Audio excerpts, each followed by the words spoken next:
Breaking the ice. അതാണ് ഇന്നത്തെ ഞങ്ങളുടെ വീഡിയോയുടെ സബ്ജക്റ്റ്. ഒരു ഡിസഗ്രിമെന്റിന് ശേഷം, അല്ലെ ഒരു ഫൈറ്റിന് ശേഷം വഷളായ റിലേഷൻഷിപ്പ്, അതാര് തമ്മിൽ വേണമെങ്കിലും ആകാം, എങ്ങനെ ബെറ്റർ ആക്കിയെടുക്കാം എന്നതാണ് ബ്രേക്കിംഗ് ദി ഐസ് എന്നതുകൊണ്ട് ഞങ്ങൾ ഉദ്ദേശിക്കുന്നത്. Welcome back to Ajees creation.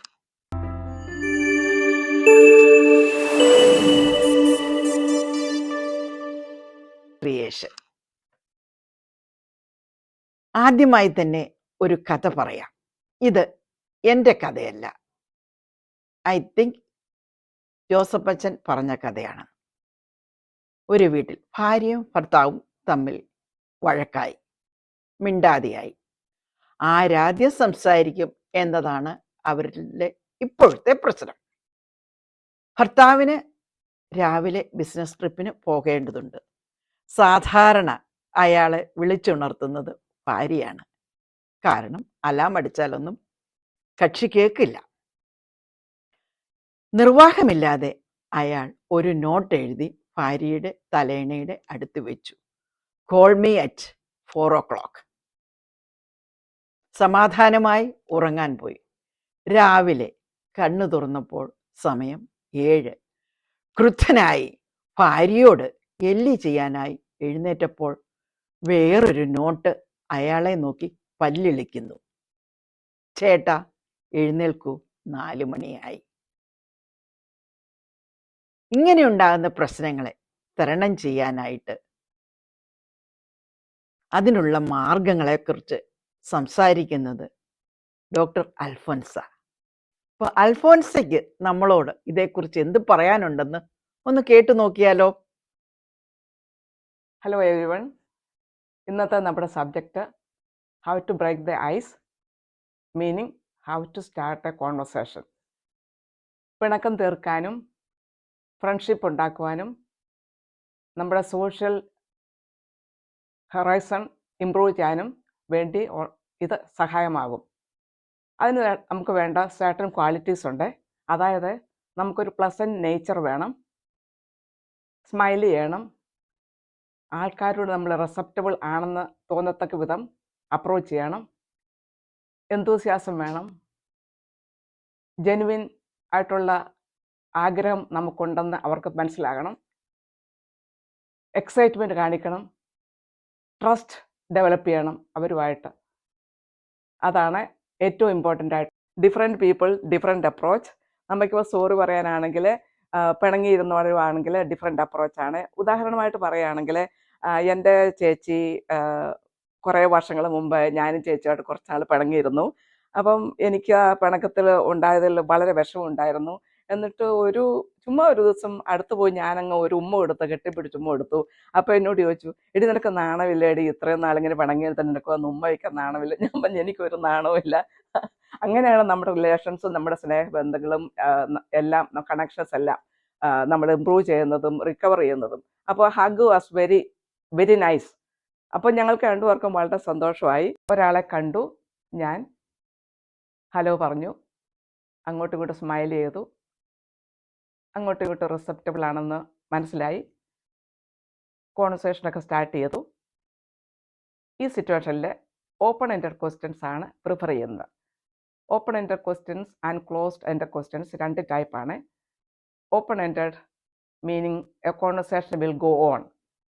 ഉദാഹരണമായി, വെക്കേഷൻ എങ്ങനെ ഉണ്ടായിരുന്നു, എവിടെയൊക്കെ പോയി എന്ന് ചോദിക്കുമ്പോൾ ഒരു ഡീറ്റെയിൽഡ് എക്സ്പ്ലനേഷൻ കിട്ടും. അതുപോലെ തന്നെ ഒരു പുതിയ ജോലി എങ്ങനെയുണ്ട്, ഇഷ്ടമായോ, അവിടുത്തെ സ്ട്രെസ് ഫാക്ടേഴ്സ് എന്തൊക്കെയാണ് എന്ന് ചോദിക്കുമ്പോഴും ഒരു ഡീറ്റെയിൽഡ് എക്സ്പ്ലനേഷൻ കിട്ടാൻ ചാൻസ് ഉണ്ട്. ഇതാണ് open ended questions. Open ended questions ചോദിക്കുന്നതുകൊണ്ട് കോൺവെർസേഷൻ കണ്ടിന്യൂസ് ആയിട്ട് ക്യാരി ഓൺ ചെയ്യാൻ ഉള്ള അവസരമുണ്ട്. Other one, close ended questions. Are you hungry? Yes or no. Did you sleep well? Yes or no. അപ്പോൾ ആ ചോദ്യത്തിൻ്റെ റിപ്ലൈ യെസ് ഓർ നോ ആയിട്ട് തീരും. അപ്പോൾ അവിടെ കോൺവെർസേഷൻ അങ്ങ് നിൽക്കും, മുന്നോട്ട് കൊണ്ടുപോകാനുള്ള ചാൻസ് കുറവാണ്. അതുകൊണ്ട് always prefer open ended questions. Breaking the ice conversation start ചെയ്യാൻ ഏറ്റവും ഇമ്പോർട്ടൻ്റ് ആയിട്ടുള്ളത് പിണക്കം തീർക്കുന്ന കാര്യമാണ്. അതാണ് ഏറ്റവും നല്ലത് എന്ന് എനിക്ക് തോന്നുന്നു. കുറേ നാളായിട്ട് പിണങ്ങിയിരിക്കുകയാണെങ്കിൽ ഫാമിലി റിലേറ്റീവോ അല്ലെങ്കിൽ ഫ്രണ്ടോ ആരെങ്കിലും ആയിക്കൊള്ളട്ടെ, നെയ്ബറോ ആരെങ്കിലും ആയിക്കൊള്ളട്ടെ, അവരെ കാണുകയാണെങ്കിൽ I M so sorry for what happened, can we continue as before എന്ന് ചോദിക്കുകയാണെങ്കിൽ ആ ആൾ മിക്കവാറും തന്നെ മെൽറ്റ് ചെയ്യും എന്നാണ് അഭിപ്രായം. അപ്പോൾ അങ്ങനെ ഒരു കോൺവെർസേഷൻ അങ്ങോട്ട് സ്റ്റാർട്ട് ചെയ്തിട്ട് if that person is agreeing to your request, continuous ആയിട്ട് കോൺവെർസേഷനൊക്കെ സ്റ്റാർട്ട് ചെയ്തു. പിന്നെ വർത്തമാനങ്ങളൊക്കെ പറഞ്ഞു, പഴയതൊക്കെ പറഞ്ഞു, കുറച്ച് നാളൊക്കെ മിസ് ചെയ്തപ്പോഴത്തെ കാര്യങ്ങളൊക്കെ പറഞ്ഞു. അത് കഴിഞ്ഞിട്ട് പിരിയുന്നതിന് മുമ്പായിട്ട് ഇനി എന്ന് കാണാം, കൊച്ചിൻ്റെ ബർത്ത്ഡേ ഉണ്ട് അടുത്ത ആഴ്ച, വരാൻ പറ്റുമോ? അല്ലെങ്കിൽ നമുക്കൊരു കോഫി കുടിക്കാം, അടുത്ത ആഴ്ച നമുക്ക് ഇന്ന റെസ്റ്റോറൻറ്റിൽ പോകാം, അല്ലെങ്കിൽ ഒരു മീൽ കഴിക്കാം, അങ്ങനെയൊക്കെ പറഞ്ഞിട്ട് അങ്ങനെ അങ്ങ് പിരിയുവാണെങ്കിൽ ആ റിലേഷൻഷിപ്പ് കണ്ടിന്യൂ ചെയ്യും. ഹഗ് ചെയ്യാനുള്ള ആളാണെങ്കിൽ വളരെ വളരെ ക്ലോസ് ആയിട്ടുള്ള ആളുമായിട്ട് പിണങ്ങിയിരിക്കുമായിരുന്നുവെങ്കിൽ നല്ലൊരു ഹഗ്ഗും കൊടുക്കാം. That will be very nice. Next, breaking the ice with young kids, children, school age, young teenagers. മിക്കവാറും ഒക്കെ യങ് ചിൽഡ്രൻ നമ്മളുമായിട്ട് മിക്സ് ചെയ്യാത്ത ടൈപ്പാണ്. സംടൈംസ് അവരുടെയൊക്കെ വീട്ടിൽ പോകുമ്പോൾ അമ്മയുടെയൊക്കെ സൈഡിൽ ഹൈഡ് ചെയ്തൊക്കെ ഇരിക്കും പിള്ളേർ. സ്കൂൾ ചിൽഡ്രൻ 10 വയസ്സ് 7 വയസ്സ് 8 വയസ്സൊക്കെ ഉള്ളവരൊക്കെ ആണ്.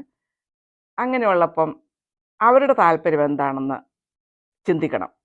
ഉദാഹരണമായി, ഏത് സ്കൂളിലാണ് പോകുന്നത്, what kind of game do you like, best teacher ആരാണ്, ഏത് ടീച്ചറാണ് ഇഷ്ടം, അല്ലെ who is your best front,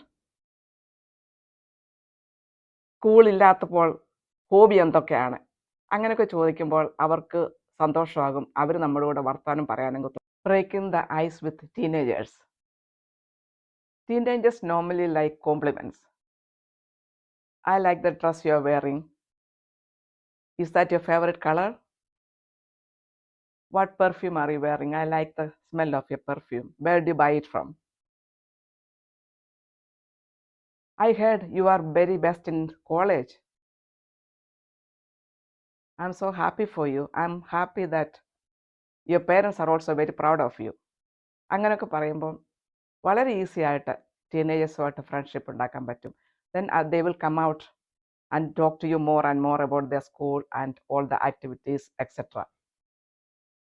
ഇനി ഒരു പ്രഗ്നൻറ്റ് ലേഡിയാന്ന് വെച്ചോ. Oh my God, I M so happy for U.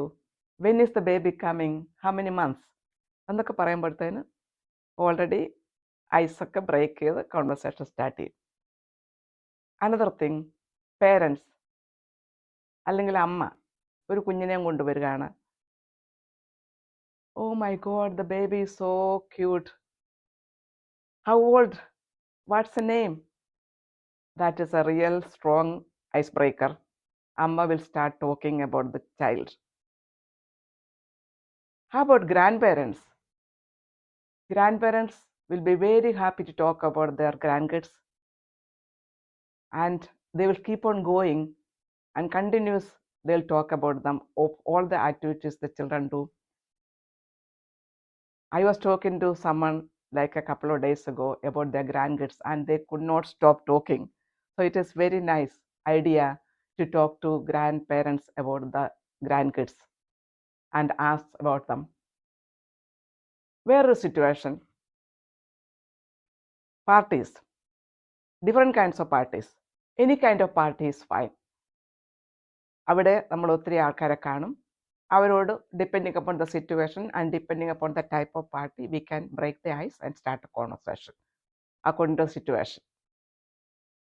And lastly, very important, breaking the ice with disabled people, old people. All that you have to ask, how can I help you? Do you need any help from me?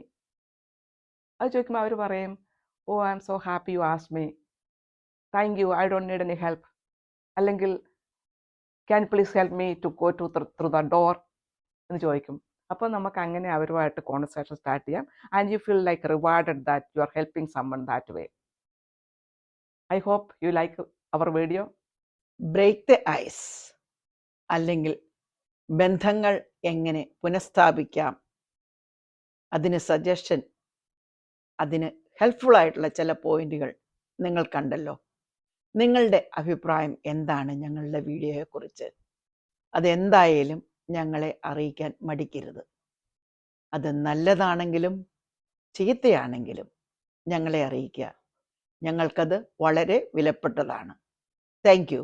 Thank you for watching our video. This is Aji from Aji's Creation.